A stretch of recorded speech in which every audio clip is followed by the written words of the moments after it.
Without further ado, I present to you our first speaker of today, Republican candidate for governor, Doug Ducey.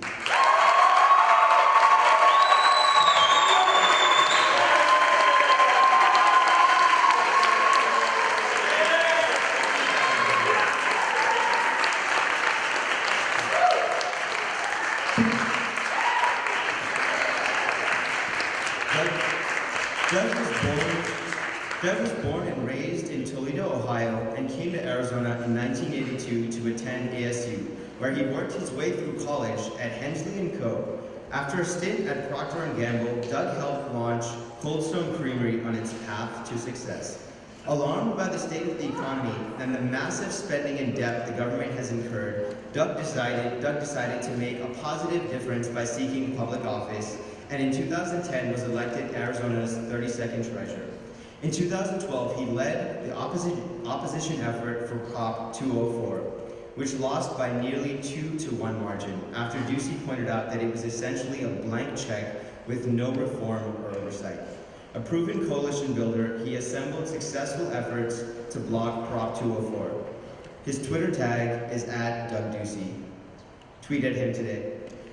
My question for Doug today is, regarding K-12 education as well as higher education, like public universities at ASU, what kind of funding do you propose in the coming years? Will it be more or less than your predecessor? And how will your education proposals impact tuition rates and the quality of education for students here today?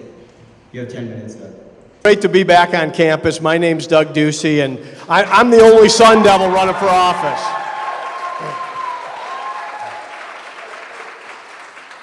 I'm going to answer that question, but it's not going to take me 10 minutes to answer it. So I just want to start out by saying it's 1 week until Election Day.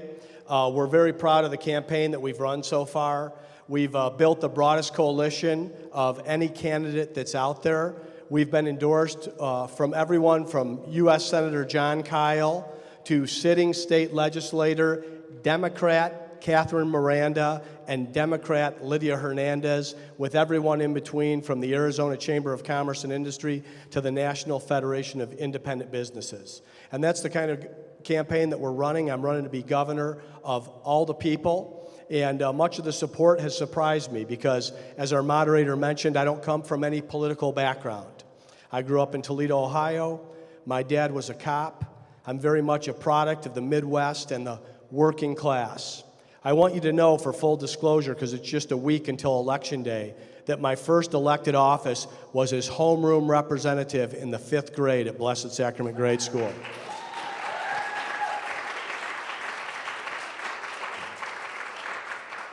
And that was a brutal primary, but we got through it, okay? My junior year of high school, my folks split up, my mom moved out west, and I had a high school counselor that said school's affordable and there's a lot of opportunity. So I got in my Datsun B210 and drove from Toledo, Ohio to Tempe, Arizona, and stopped right there at Manzanita Dorm, which was the first place that I lived on campus.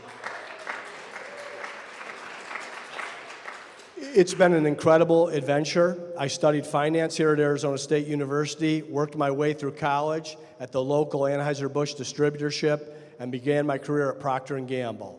Then, along with a few others, we built an ice cream company called Cold Stone Creamery. Started small with a great product, grew Cold Stone to 1,440 ice cream stores, operating in all 50 states. We sold Cold Stone in 2007, and today it operates in 25 countries around the world. It's an American success story, and I'm proud that it started right here in Tempe, Arizona.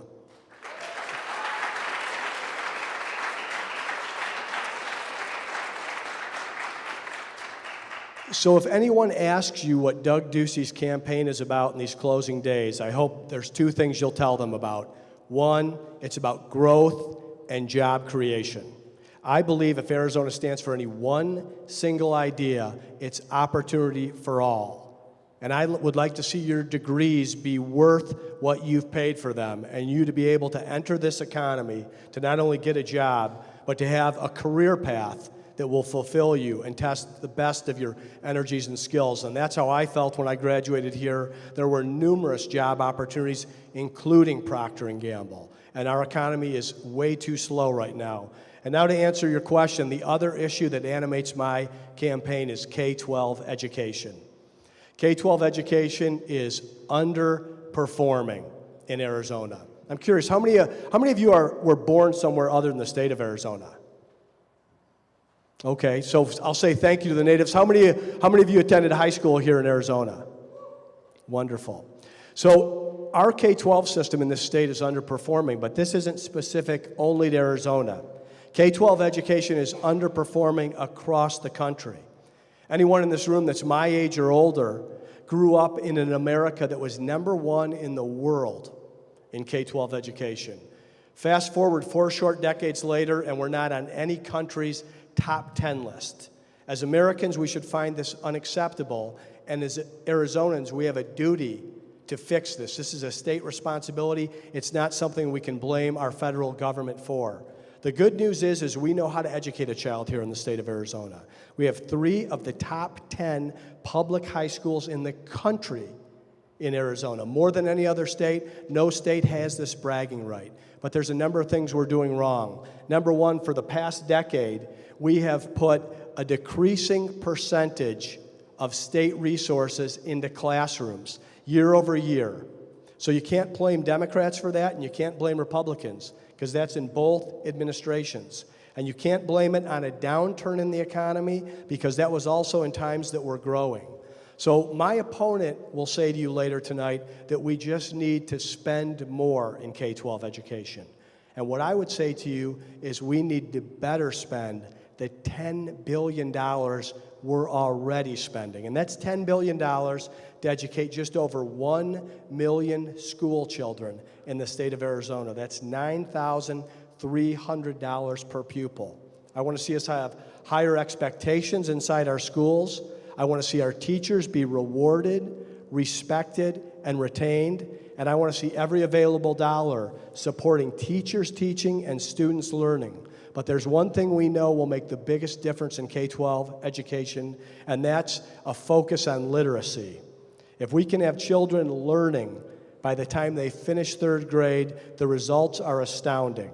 88% of our current dropouts are children that were passed from the 3rd grade to the 4th grade before they could read. And to show you what consequence that gives to our state and the strain on public policy, 70% of our prison population cannot speak at the 4th grade level.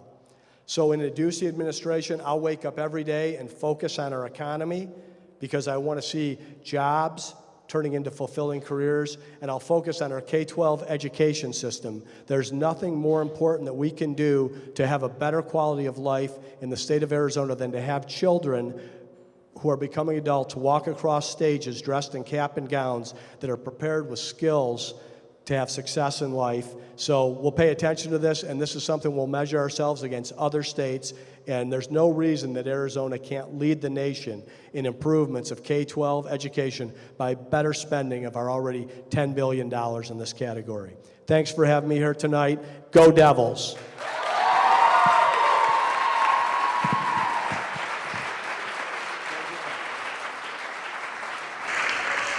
Thank you, Joe. Our second speaker today is Michele Reagan, Republican candidate for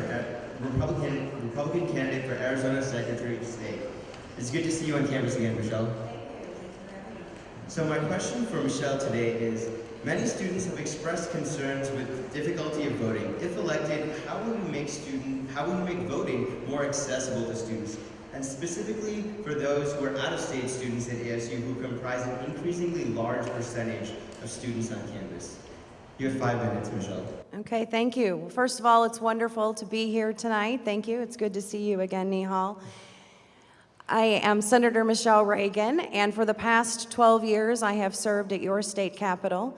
Obviously, I'm running for Secretary of State, and I am excited to be running for Secretary of State. I have focused the last 12 years on 2 areas of law, mainly, specifically, business law and election law. I've served in the House of Representatives for 8 years, and while I was there, I was the Commerce Chairwoman, the youngest female Commerce Chair the state's ever had. Commerce law is especially important to me, and let me tell you why. 3 days after I graduated from college, my family moved out to Arizona for what I call not the American dream, but the Arizona dream. We came out here to open up a business. And we moved to Phoenix and started a business on Central Avenue, a little sign shop. And we grew that sign shop from nothing, from scratch, to be one of the largest of its kind in the country. And we ended up growing it and selling it. And I said to my parents, if we ever sell this business, I'm going to run for office. And I didn't run for office because I wanted to be a politician. I ran for office because I wanted to be a voice for small business, a voice for families like my family. You came out here, chose Arizona to live what I call the Arizona dream. So when I got down to the Capitol, I did just what I said. I became a voice for small business. And after 8 years in the House, I went over to the Senate, and they gave me a new task, the Elections Committee. The state never had one of those before. And I dove into that just like I do with most things, gave it my all. And if you look at the role of Secretary of State, the day-in, day-out job of Secretary of State is twofold. It's managing the state's business filings and overseeing the state's election system. And over the past 12 years at your state capitol, that's exactly what I have honed in on, election law and business law. So I'd like to think that everything I've been doing the last 12 years has tailored me to make one heck of a good Secretary of State for you. And so to answer your question, how can we increase voter turnout? How can we get college students more involved? Can you imagine voter registration kiosks on college campuses? I can imagine making it easier for people to register to vote. In fact, why not even before you're in college? How about when you're in high school, even before you're 18? Getting people to register before they're 18 so that when they turn 18, they get a birthday card from the Secretary of State's office with their voter registration card already inside. Eliminating the steps and the extra burdens that you have to go through to receive your early ballot if you're an independent voter, or if perhaps you are a voter that doesn't live in Arizona year-round. Keep in mind you need to be registered to vote in Arizona. Removing barriers that we've put in place that make it harder for people to access their ballot. The Secretary of State's office should be the one office in state government that is above partisan politics. It is the people's office. That office is about your vote and your voice and making it count. It is an office that I know an awful lot about. It is a job that I have wanted to do for you for a very long time. And I am very confident that I have the ideas and the knowledge and the expertise and obviously the passion to do a very good job for you. Again, my name is Michele Reagan, and I hope to be your next Secretary of State. Thank you very, very much. Thanks for joining us, Michele. Our next speaker is Democratic candidate for Secretary of State in Arizona, Terry Goddard.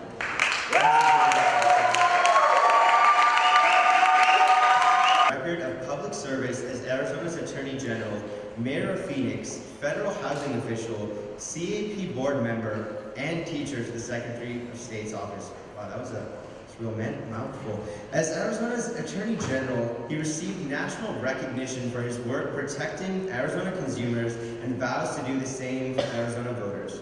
Terry is a veteran of the United States Navy and a graduate of Arizona State University's School of Law.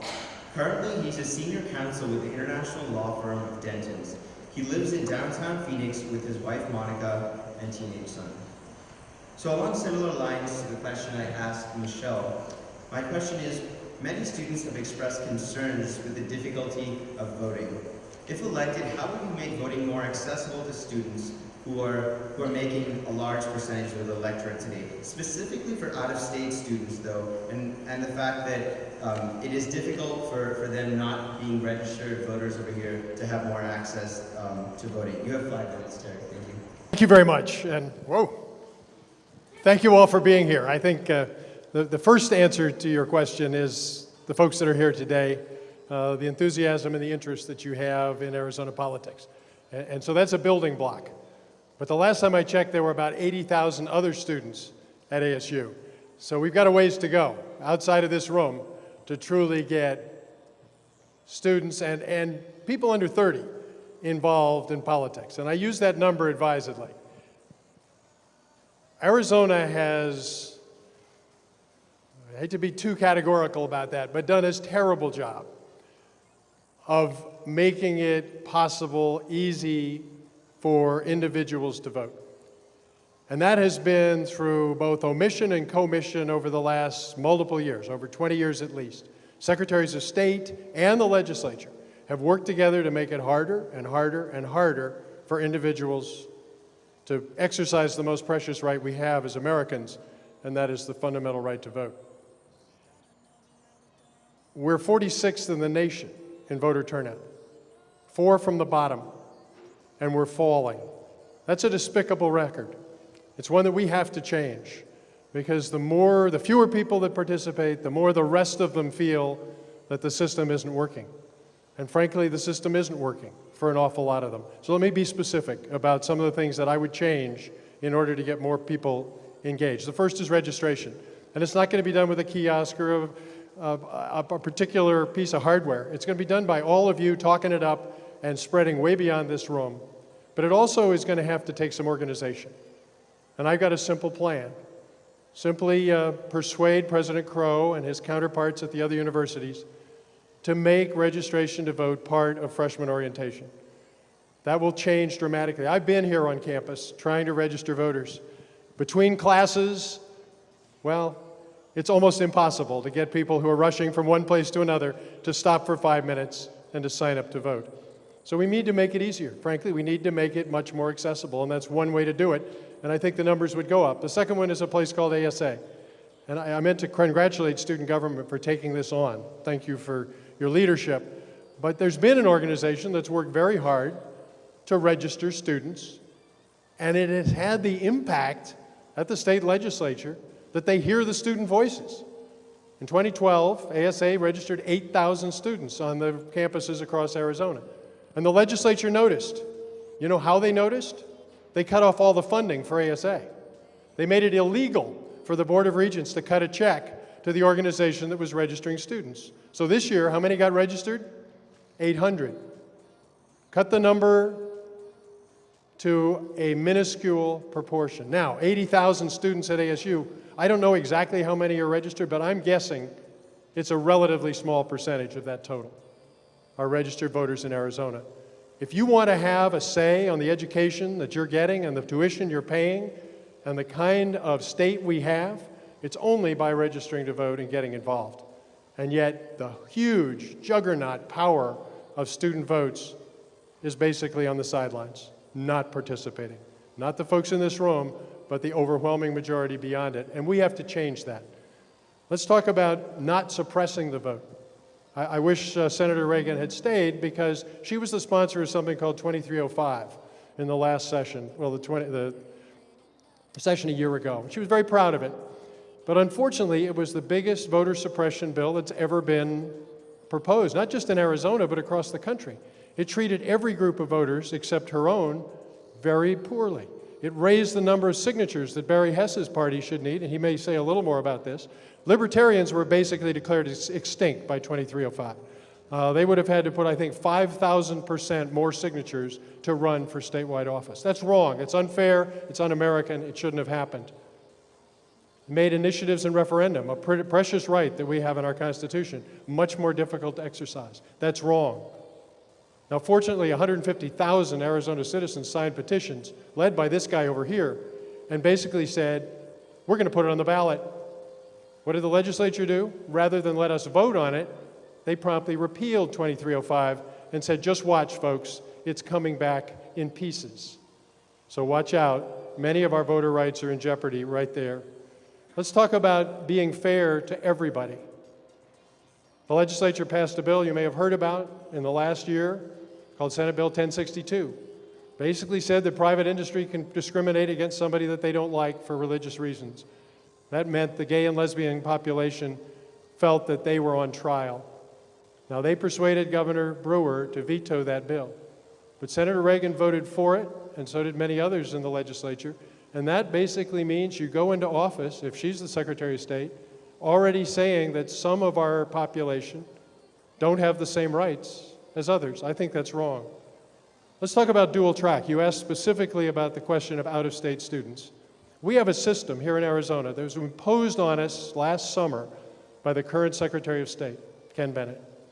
He basically said that we're going to have two classes of voters in Arizona: those who file up with us with the Arizona form for registration, and those who sign up using the federal form for registration. Now, the Arizona form is somewhat different because it requires you to show documentary proof of citizenship, a birth certificate or naturalization papers or some other documentary proof. Well, many people who come from out of state didn't think to put their birth certificate in the suitcase, and so they signed up with a national form. And so what did Ken Bennett do? He said, well, you have to get a different ballot. You just vote for Congress for the federal issues. Now, there are 36 states in the United States that have the same citizenship requirement that we have here in Arizona. Only 2 of them have a dual-track system, Arizona and Kansas. So we're following Kansas in all things, apparently. The other 34 are waiting to see what happens in the federal courts because this plan is under challenge, I think for good and sufficient reason, because it takes away the rights of a large number of our fellow citizens. So they're waiting to get the final word. We're not. We spent a lot of money in the primary and now in the general election so that we have these 2 different ballots. I think that's wrong. And one of my first actions as your Secretary of State will be to get rid of the dual-track voting system. We should not have it in Arizona. Finally, let me talk briefly about dark money. I don't know if everybody's familiar. I find very often it sounds bad, but people don't know the details. Dark money means usually corporate funds that are being spent on elections, but they're not traceable. They're not identifiable. You don't know who the contributor was. And frankly, this is not a partisan issue. This is a bipartisan problem. In the last primary, both Republicans and Democrats got hammered by dark money forces. Many people feel that one of our major utilities here in Arizona was a big player, although because we allow dark money in Arizona, nobody will ever know whether APS was contributing to the defeat of some corporation candidates or not. I believe passionately that's wrong.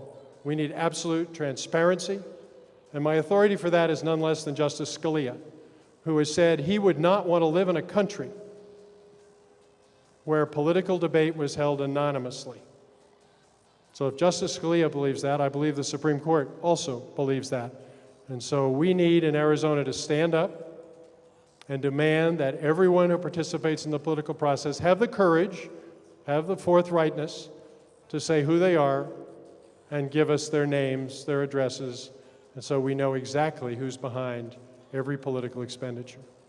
I'm absolutely committed to that. I'm asking for your help in making some major changes. The Secretary of State obviously doesn't just sit back and file papers. As the Chief Elections Officer, there are significant responsibilities for changing the access to voting in the state of Arizona, and that's exactly what I plan to do. I'm Terry Goddard, and I ask for your support. Thank you very much.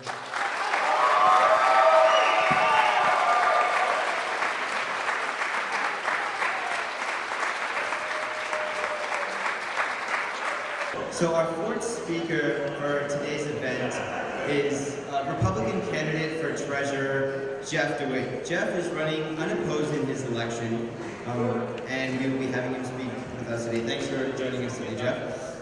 Jeff is a successful investment professional and has devoted over 21 years of his life to maximizing returns while minimizing risk in financial markets and being a prudent custodian of the funds that were entrusted in his care.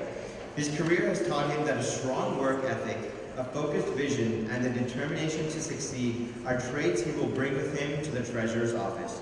Jeff is a lifelong Republican and was greatly influenced by his father. He also serves as an elected precinct committeeman and a state committeeman.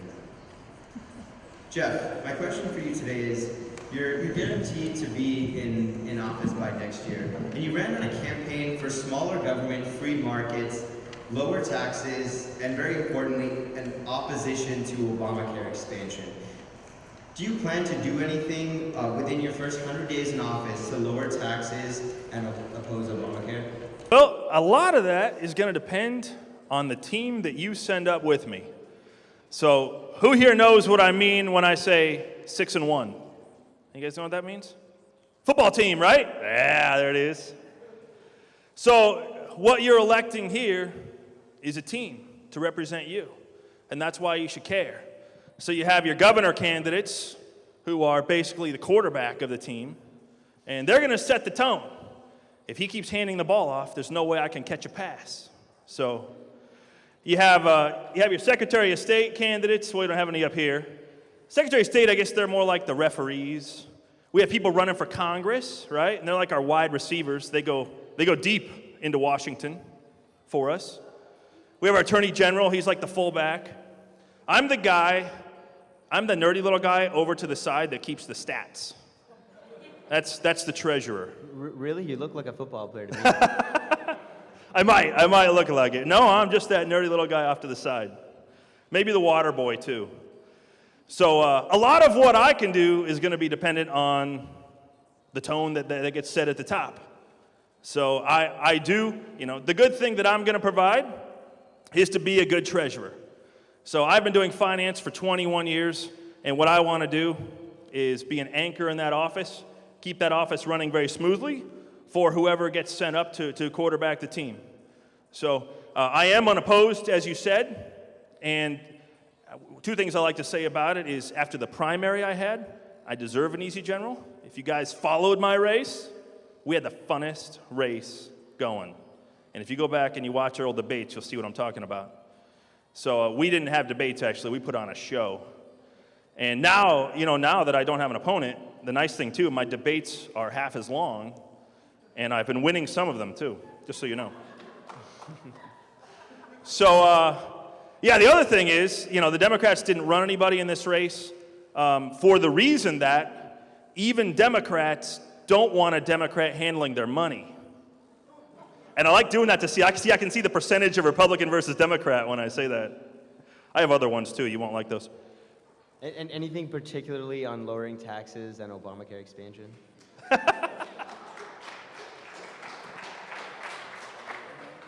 Well, it's in my music video. Did you see the music video? I have not had. You have not? Who here saw the music video? Show of hands. We got a couple. Nah. If you go to jeffdewitt.com, and please remember only one T in DeWit, jeffdewitt.com, scroll down, you will see the music video. We address it there as well. You can see it in the music. Did you guys see the music video? Oh, these guys did, okay. Oh, come on, Fred, get with it. Yeah? We'll play it on a big screen next time. There you go. That's what we need to have up here. So I am for limited government, lower taxes. I'm a lifelong Republican. I do think that, those are the policies that move us forward. So we'll see what we can get done with the legislature and the governor. I obviously don't get a vote as treasurer. And so those things are going to be set at the legislative level and with the governor.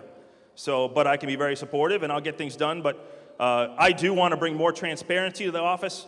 If you go, there is a website right now where you can see where all the money for Arizona is being spent, but it's pretty hard to see exactly how it's going down. So what I want to do is expand the transparency of the office and bring us balance sheet style reports. I think the best thing that any of us can do to help you understand what's going on is to show you where your tax dollars are going. And that's something I believe that everyone needs to know is where the tax dollars go and how we're spending the money. And also, I want to bring better technology. If you've ever been down to the treasurer's office, this thing's really loud, isn't it? Yeah, I think Is it down here? Your 5 minutes are almost up. Is it almost up? Yeah. Okay. Is this better? Nope, down here. But I do want to bring better technology. So one way to remember that DeWit only has one T is to remember that the word treasurer has one T, the word transparency has one T, and the word technology has one T. Yeah, you like that. Okay. And you can think about how much money that's going to save Arizona not printing two T's. Keep that in mind. Thank you so much, Jeff. Thank you very much, everybody.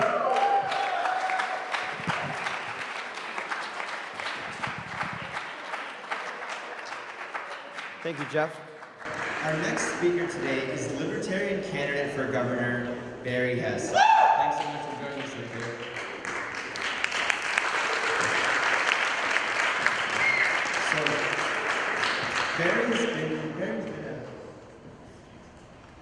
Barry's been a really nice guy. Barry's been a political force in Arizona for almost 2 decades and is the vice chair of the Arizona Libertarian Party. He has been a tireless work for individual liberty and to restore freedom to this incredible nation. He's the author of The Peacemonger and an international speaker on freedom issues and how the libertarian philosophy that brought and prospered America. Last year, he did what most said couldn't be done by pulling together the largest, most diverse coalition in Arizona history to defeat some of the most egregious laws ever passed that sought to limit your choice on election ballots. It was the first successful attempt of a citizens' referendum in over 35 years and 35 attempts. He says it's time to reset Arizona's future and to leave the next generation the only legacy of any value, that of their individual liberty. You have 10 minutes, Barry. Thank you very much, and I want to thank every one of you for pushing past whatever it is you had to push past in order to be here today, because it is important, and you are the ones who are affected more than my generation. You're the ones who get to tote the note for all the stuff we're spending now, all the stuff Doug wants to spend on. You're the ones who are going to tote the note. You're the ones I came for. My name is Barry Hess. I'm the Libertarian candidate for governor, and my website is hessforgovernor.com. You can also find us on Facebook. I think it'd be a good idea to go up and see all the ideas, because in 10 minutes, you're not going to get it all. But I'll give you a thumbnail of what I see and where I see the problems are. We have all kinds of difficulties, and the most important that all of them hinge on is our economy and in jobs. Now, Doug, he wants to go out and bring companies here, much like Scott Smith did over in Mesa, the one that just went bankrupt, to bring more jobs. I want to set the stage and make Arizona a magnet for jobs so that when you get out of college, you'll have a place to work. And I want it to happen so that you don't have the untiring debt of student loans hanging over your head. I can tell you I graduated in 1978, and I've got friends who are still suffering with them. And you will too. I promise you, that whole government assistance thing is a poison cake. Sure, it tastes good now. Just hang on a second. But let me tell you a little bit about my ideas and why I am the best choice for Arizona's next governor. First off, I'm not a Republican and I'm not a Democrat. And I will confess that I was a Republican. I'm now recovering from that. Back in 1980, I was in law school, and the candidate that I was working for, we had a discussion, rather heated. I was your age. And he said, Barry, you're not a Republican. And my jaw hit the ground. Of course I'm a Republican. I said, I'm from New Hampshire. You had dinner with my dad 2 weeks ago. I didn't know what it meant to be a Republican. And this gentleman, who I thought was calling me names when he said, you're a Libertarian. I just graduated major university, poli-sci. I'd never heard the word before. He saw the squirreled up look on my face, and he said to me, he knew I didn't understand at all what he was talking about. He said, Barry, you don't back up on principles, not one iota. I like the word iota. But the good part was when he said, because you hold government to the same standard of moral accountability that you would any individual. And to this day, I'd say, and the problem is what? Well, let me tell you something. Several years later, after he had spoken right here at ASU, I had a chance to speak with him, and I spoke with one of the press people. And the press people said he recalled the conversation that we had had so many years ago, and that'll make the hair on the back of your neck stand up. And he said, Barry, he said it was the highest political compliment he had ever paid. And maybe I should tell you, his name was Ronald Reagan. It was an interesting journey that I had. And so when I see Michele here speaking, I was biting my tongue because she was the one who put through the legislation that tried to limit your voting choices. And it was aimed at me. We put together the largest, most diverse coalition in Arizona history. Not like Doug's endorsements of speculation. I've done it. That's what's important. We've got to work with everybody. I have endorsed candidates from all parties, and there's a reason for that. Because there simply aren't enough Libertarian candidates running for all the places. But I want you to understand how libertarians think. If you're not familiar already, you become our focus, you as an individual. We cater to the world's smallest minority, you. We're going to protect your rights. We're going to allow you to keep your stuff. We're going to allow you to keep your money, because when they're telling you, as it's going now, that you have to pay 60 or 70 or 80% of everything you earn before you can take the rest home to feed your own family, I want you to tell us to bug off. That's my generation. You've heard it. Generation of hopelessness. You've heard that the next generation is going to be burdened by our debt, and the generation after yours and the one after that. That's where the Republicans and Democrats have led us. It is time for a resurgence of that which made America prosper. And incidentally, the Libertarians wrote the Declaration of Independence and the Bill of Rights. So if you're familiar with those documents, you have a little idea of where we come from. We don't want to see government intruding in your life because it always comes back to haunt you. And many of you are young people, you haven't had that experience yet, but let me tell you something, there's a rude awakening coming. So my focus is going to be on jobs, and how am I going to do that? I'm going to first get rid of the personal income tax and the private property tax. Why? Morality.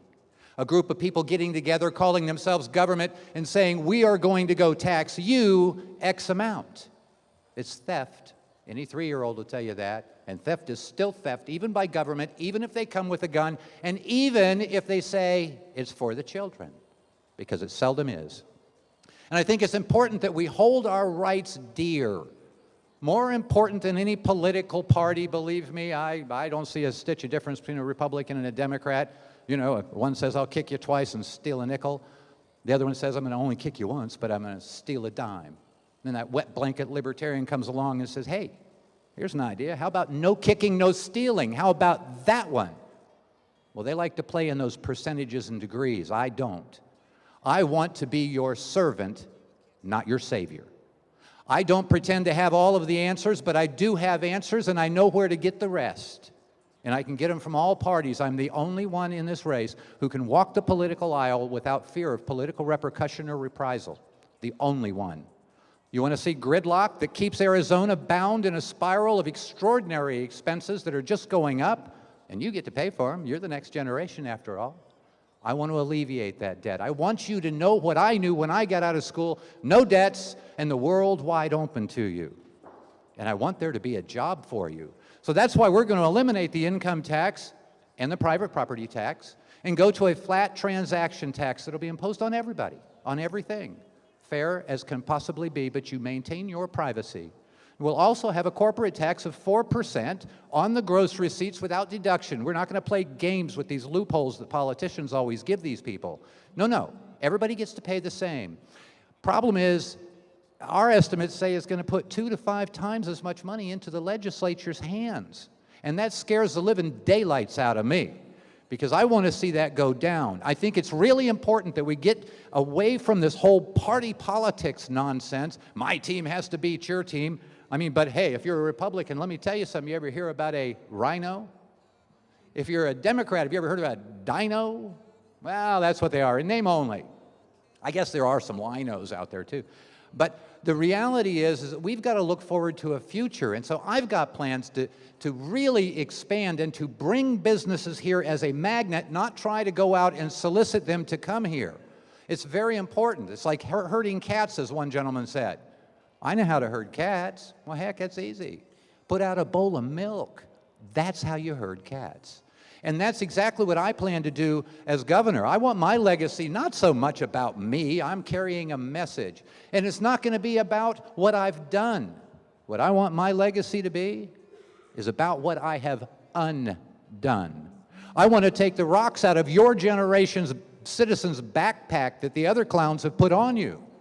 I'm sick of the lies, and you've heard a bunch of lies. I can tell you. You have 1 minute left. Thank you. I can tell you, you've heard some lies here tonight.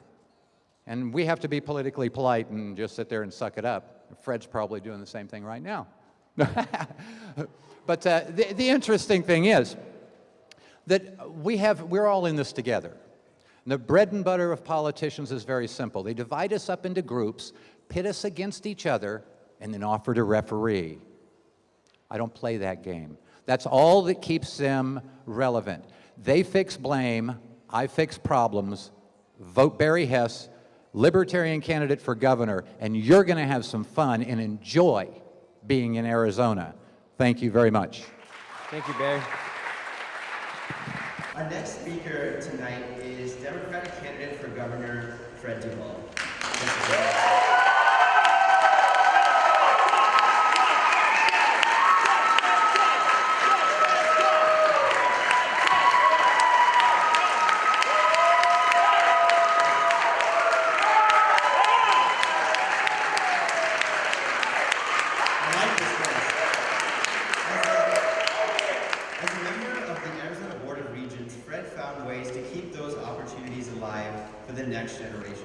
When some in positions of power called for closing down campuses, literally shutting the doors of opportunity, Fred fought back. Fred made college more affordable and accessible for Arizona students. Throughout his life, Fred has demonstrated that he can think big, set goals, and accomplish great things in education and business, the keys to our prosperity. Fred doesn't care if it's a Democratic answer or a Republican answer, as long as it's the right answer for Arizona. Fred and his wife Jennifer live in Phoenix and their 4-year-old son. Their son Will attends college and is a ROTC cadet. My question for you today, Fred, is regarding K-12 education and higher education like public universities like ASU, what kind of funding do you propose in the coming years if elected? How will your education proposal impact tuition rates and the quality of education for students here today? Last of all, I want to give you a chance to explain the Television Act, which have said that tuition raises occurred exponentially while you were at the head of the AZ Board of Regents. Fred, you have 10 minutes. Terrific. Thank you for the question. Thank you, John and Barry, for being here, and all of you for being here. Education is the most important thing we need to do in Arizona. And let me describe what's taken place in our state. And I want to begin just by telling you a story, and then I'll work through the question. I was recently at a town hall, and a woman walked up to me, early 30s, and she said, "I'd like to tell you about my story. I'm a single mom. I've got a couple of kids.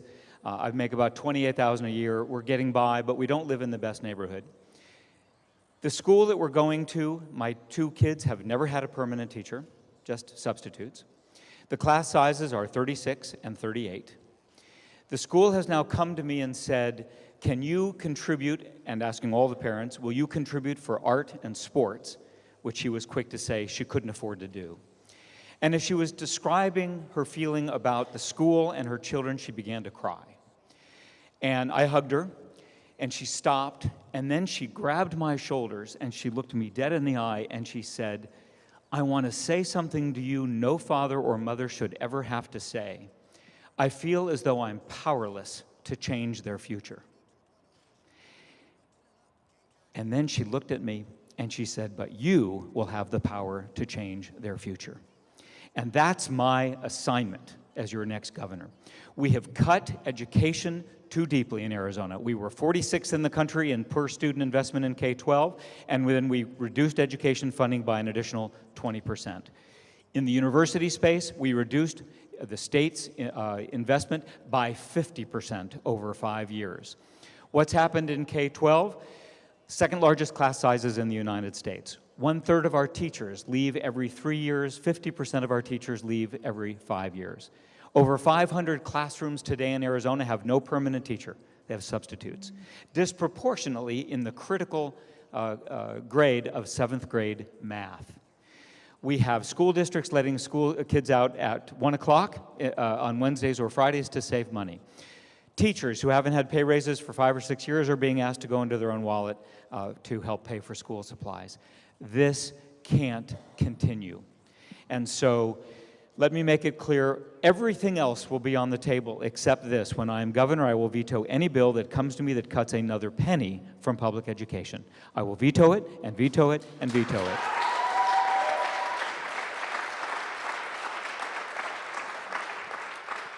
Now, what's happened in Arizona is the voters passed Proposition 13 years ago that it told the legislature, we want you to invest in schools based upon the rate of inflation.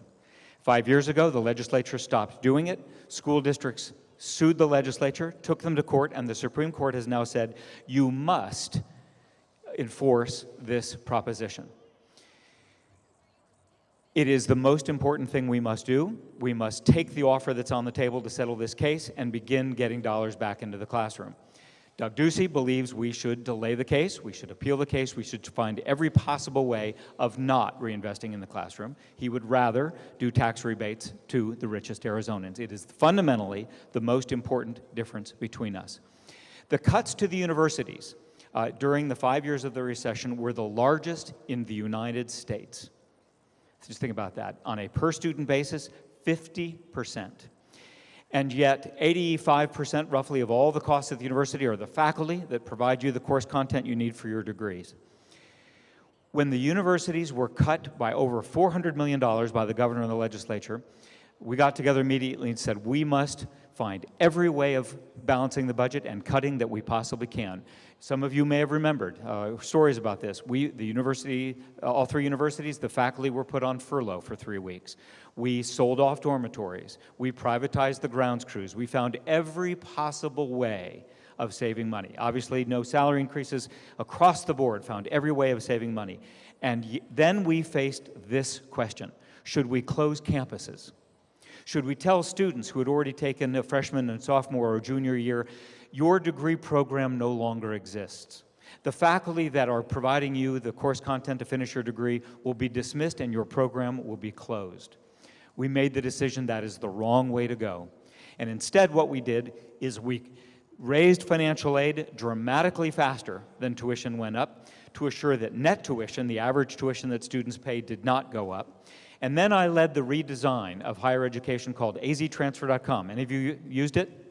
Terrific.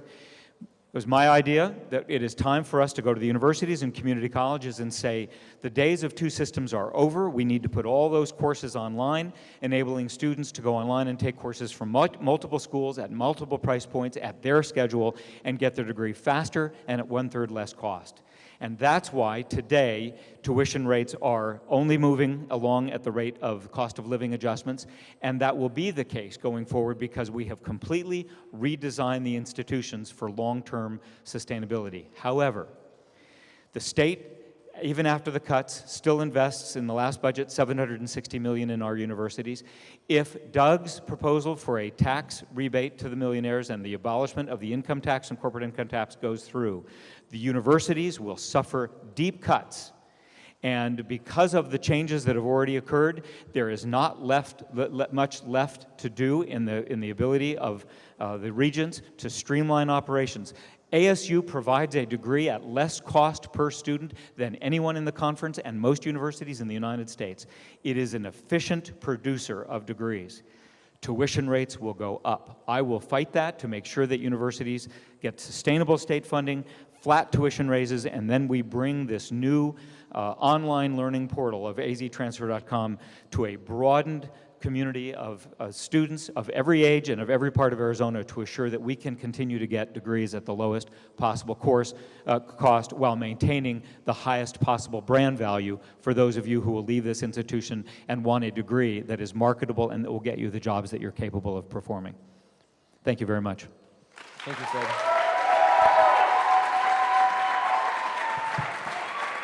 Our final speaker of the night, last but not least, is independent candidate J.L. Mueller.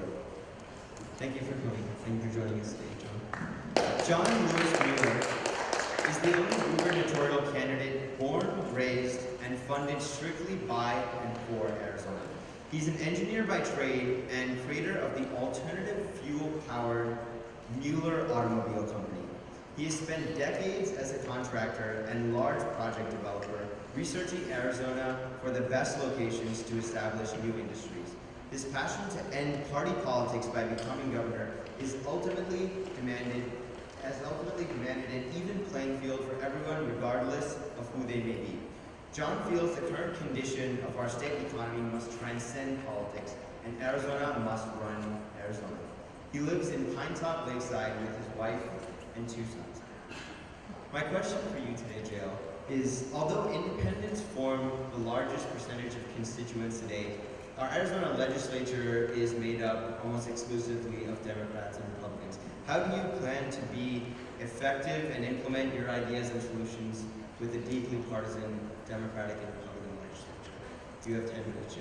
10 minutes, okay. I'll try to spend 10 minutes doing this. Thank you. And thank everybody for being here, and I appreciate the invitation. I'll just cut to the quick answer because it's really easy. If Arizona elected me or an independent, I believe that would send a big message to the legislature that the Democrats and Republicans need to step back and stop playing their games of trying to make each other popular or themselves popular. It's supposed to be about us, about Arizona, not about the party running out of D.C. And if that didn't work, I would be the only elected official in the country that has not taken an oath of office and then violated it and committing fraud. So that means I would be able to charge them with the crime of fraud.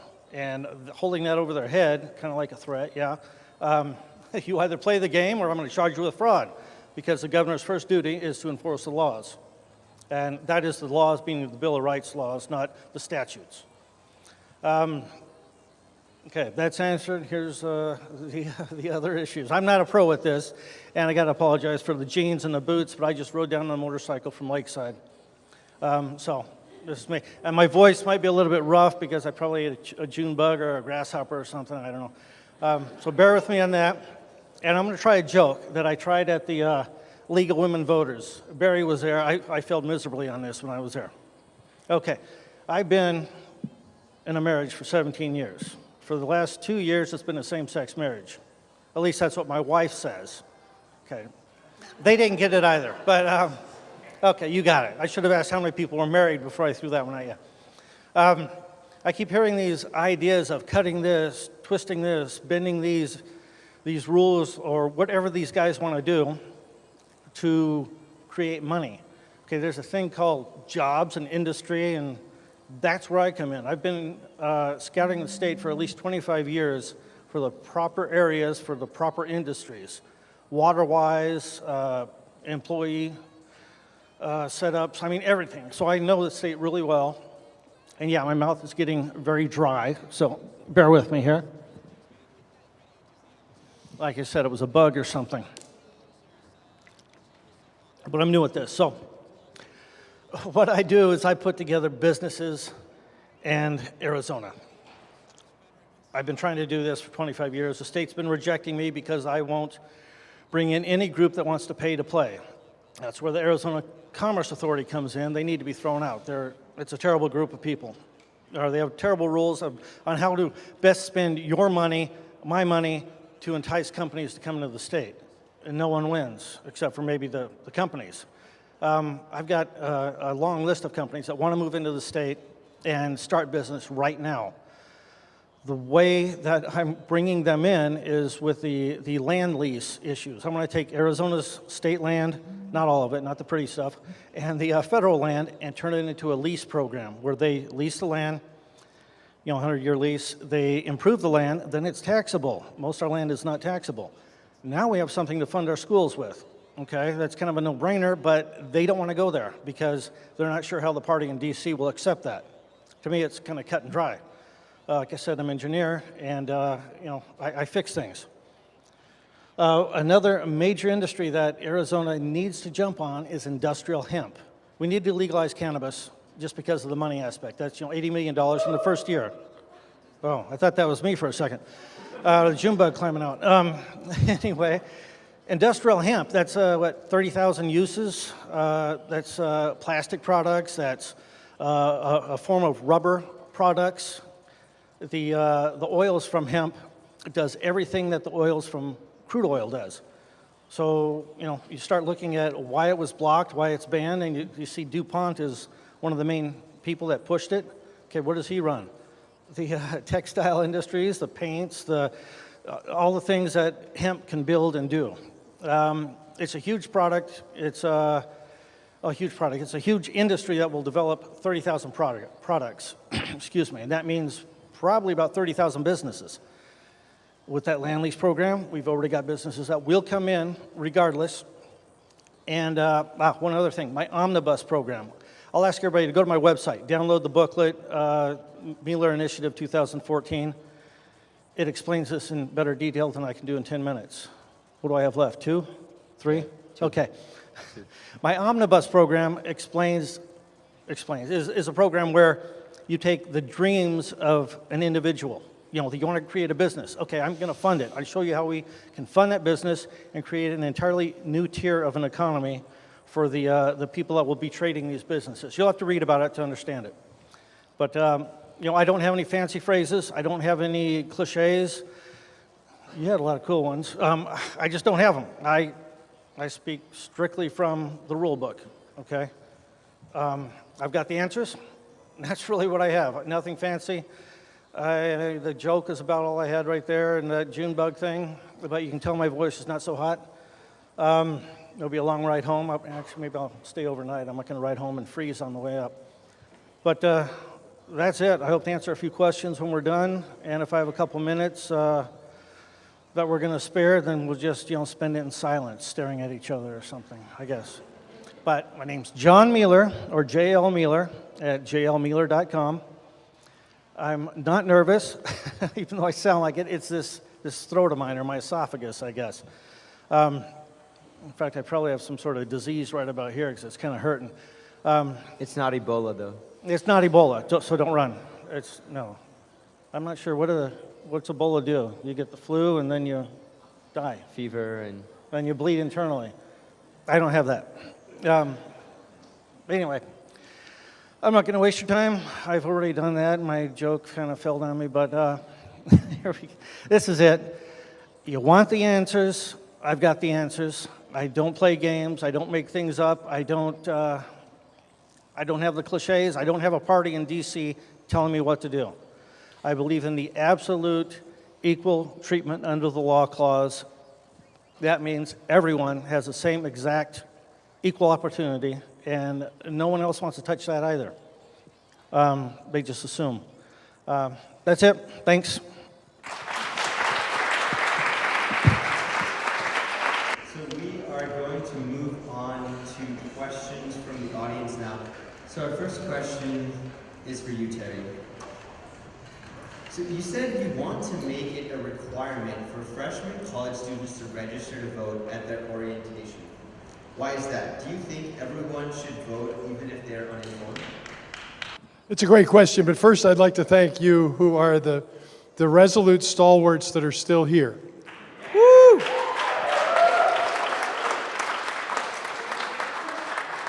And I hope you will note well the candidates who care enough about you and about student voting and your opinions to still be here. So thank you, John, and thank you, Barry. We appreciate you staying. And I didn't mean to say that voting should be a requirement. I don't believe that. What I'm concerned about is the opportunity to register.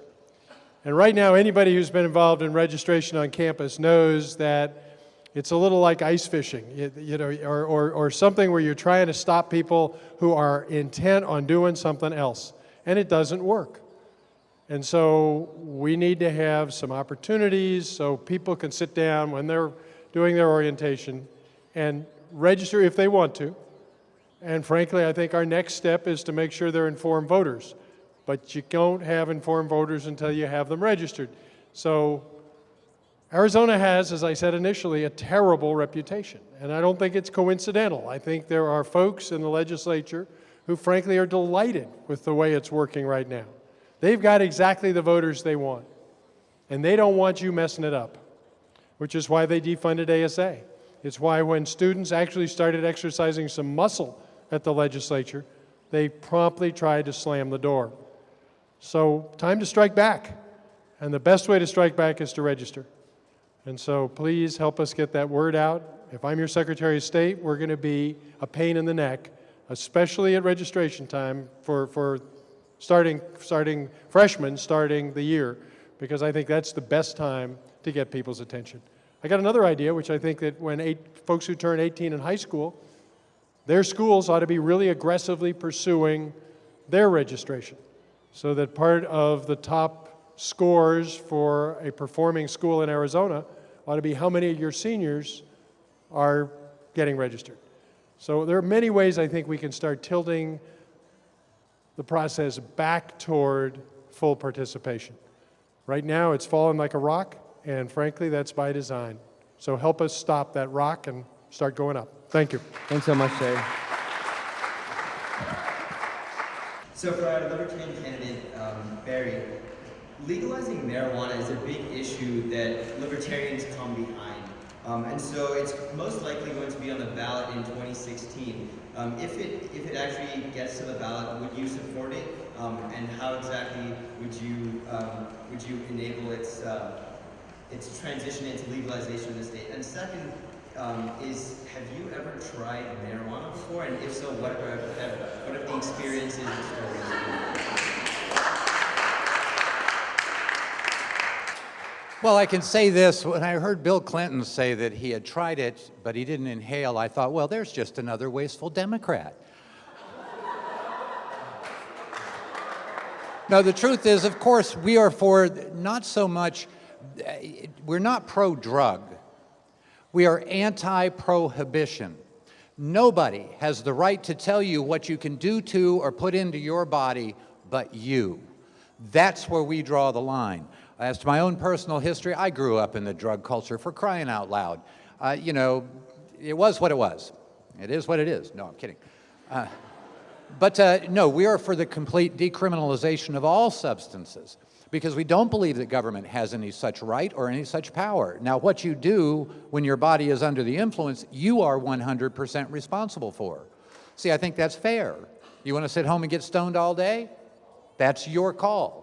You get out into the public thoroughfare where I'm charged with public safety and elevate the risk to others, I become your worst nightmare. I promise you. I think that's what's important is because the kids get it. Oh, it's the adults who don't. It's the old, I can't keep my nose out of other people's business adults who want to tell you what you can and cannot do. That's not me. I like to stand back and see exactly what people do. I'm always amazed at the creativity. So that when it comes to the drug war, we were the first ones to call for an end of it. And part of it is the practical idea. The drug war, the supposed drug war, it's the war on some drugs, and by that I mean the some are the ones who don't contribute to political campaigns. Those are the drugs. I mean, that's becoming the big problem. Because if you look at it, I mean, prescription drugs is the big problem. 700,000 people a year die under doctor's care on prescriptions. Isn't that interesting? It's become big business on the streets to sell prescription drugs. Whereas street drugs kill about 3,400 people a year. I don't think it's a contest, do you? But when you talk about something I have called the $1 million joint, you light up a joint, they come and take you away and take you out of your family and away from your kids and away from your job. So now 80% of the time your family is on welfare. The taxpayers get to pay for that. They get to pay for their health care, they get to pay for their food, their shelter, their clothing, everything, as well as yours and your litigation costs. And before it's all done, for you smoking a joint cost the taxpayers $1 million. Well, I'm a cheapskate. I have a difficulty with spending other people's money, and I think you'll appreciate that with me as governor, because I won't be wasting your money. And I certainly won't waste it on our prisons, the private prisons. Absolutely not. Whereas I know Doug has mentioned, for instance, he wants to expand those. I think it's crazy. If the state takes possession and control of an individual, they should remain absolutely responsible. Because we had a situation in northern Arizona where Governor Brewer decided we didn't need as much guards or security. 2 of them got away, went and killed a couple people, innocent people. What came of it? 2 employees got fired. I'm thinking it should have been a political guillotine and she should have been on the top step, for crying out loud. When it comes down to what's your body, you have the right to determine it. Because if you want to hear stories about it. We have the time for today, Barry. Oh, thank you very much. I could go on about that one. Thank you so much, Barry. Thank you so much for coming to this event, and stay tuned for the next episode of the ASU Democrats versus Republicans. Have a great day.